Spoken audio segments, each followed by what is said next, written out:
lalu yang selanjutnya yang penting lagi adalah kita udah tentuin nih kita mau lahirannya di mana, nanti administrasinya dengan apa. Karena tentunya seperti Mbak Gigi bilang yang namanya persalinan kan bisa aja tadinya mau lahir normal tiba-tiba jadi sesar. Jadi emergency backup dana emergency juga harus dipikirkan tuh. Jangan sampai nanti udah mau sesar, pas sesar jadinya bayinya nggak bisa istilahnya buat pembiayaannya jadi sulit gitu kan. Karena tiba-tiba kan kalau dok tiba-tiba mau lahiran uangnya kurang 1 juta gimana nih gitu ya. Kalau kurang 1 juta mah masih mending. Kalau nggak punya duit itu yang pusing. Misalkan BPJS-nya ternyata tiba-tiba mati. Itu juga kadang-kadang perlu dipastiin. Jadi kayak administrasi sekarang kan orang banyak yang dengan BPJS, tapi banyak juga yang tidak memperhatikan apakah BPJS-nya masih aktif atau tidak. Karena saya juga di Brimob kan banyak BPJS tuh. Itu banyak banget yang pas mau lahiran ternyata BPJS-nya mati. Sementara kalau misalnya dia pakai umum, dia tidak punya persiapan biaya. Jadi itu kita harus siapkan. Kemudian kita harus tahu juga tadi tanda bahayanya apa. Kalau kayak Mbak Gigi, air ketubannya udah hijau, berarti itu udah harus segera. Jadi jangan menunda. Gitu. Kira-kira sih kurang lebih seperti itu. Itu yang penting untuk diketahui. Iya, berarti ada beberapa ya tadi dari poin-poin yang Dr. Olivia katakan ya. Dari selain memang mentalnya juga harus disiapkan gitu ya bagian belum pernah. Kemudian rumah sakit juga harus dipilih terlebih dahulu. Kira-kira mau melahirkan di mana. Kemudian secara finansial juga harus diperhatikan. Kemudian satu lagi tadi kalau misalnya ada asuransi atau BPJS itu dicek terlebih dahulu ya. Kadang-kadang kan orang mau melahirkan itu ya yang malah sibuk itu aku harus siapin baju nih, udah gitu tempat tidur anak dan lain-lain gitu. Tiba-tiba malah satu lagi suka kelupaan nih Mbak Mesti. Pastikan bahwa sudah ada sistem. Jadi dalam arti gini, nanti kalau mulai siapa sih yang nganter aku ke rumah sakit gitu. Kadang-kadang kan ada yang bunda-bunda yang mungkin suaminya kerja di luar atau dia mungkin tidak punya kendaraan. Itu sudah harus disiapkan dari awal. Jadi kalau bisa dari 36 minggu sudah disiapin. Jadi bukan cuma nyiapin tas doang gitu loh. Iya. Siapa yang mau nganterin ya?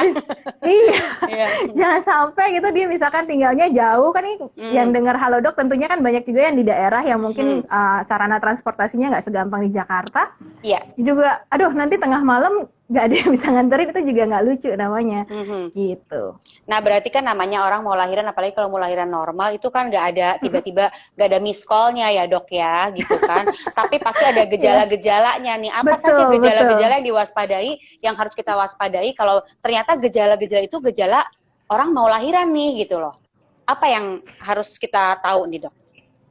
Oke, biasanya kalau mau lahiran tentunya biasanya akan ditandai dengan kontraksi. Kontraksi itu memang sensasinya tiap orang beda-beda. Ada yang rasanya nyeri perut, perutnya kencang, kalau kita pegang rahimnya mungkin seperti batu.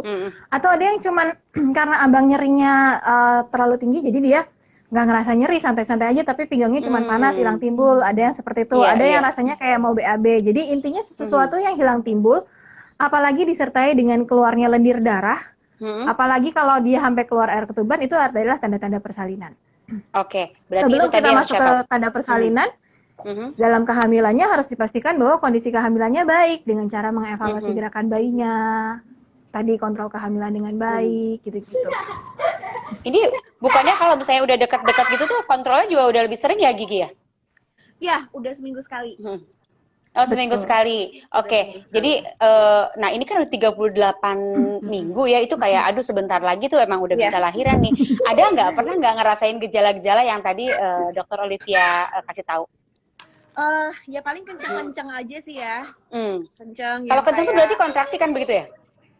Ya, cuman kalau udah makin gede seperti ini seringkali juga ada namanya kontraksi palsu. Ya, mungkin kalau Mbak Gigi mungkin kontraksi yang sesekali nggak teratur, itu namanya kontraksi palsu. Biasanya sudah mulai dirasakan di 8 bulan. Iya sih, udah mulai kencang-kencang gitu. Kalau kata dokter aku sih, kalau misalnya memang kontraksi yang benar itu kan sampai ke belakang ya rasanya ya.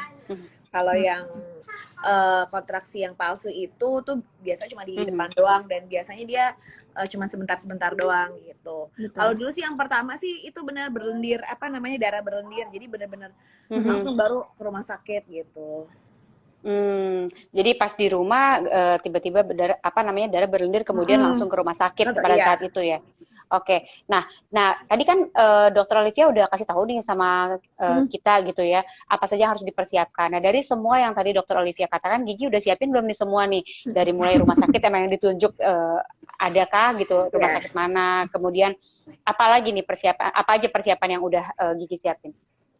Rumah sakit pastinya udah, dokter rumah sakit. Terus kebetulan juga karena ada yang pertama aku juga pakai apa sih namanya, ngambil sel punca itu ya, jadi itu udah disiapin juga. Terus barang-barang juga beberapa udah mulai disiapin.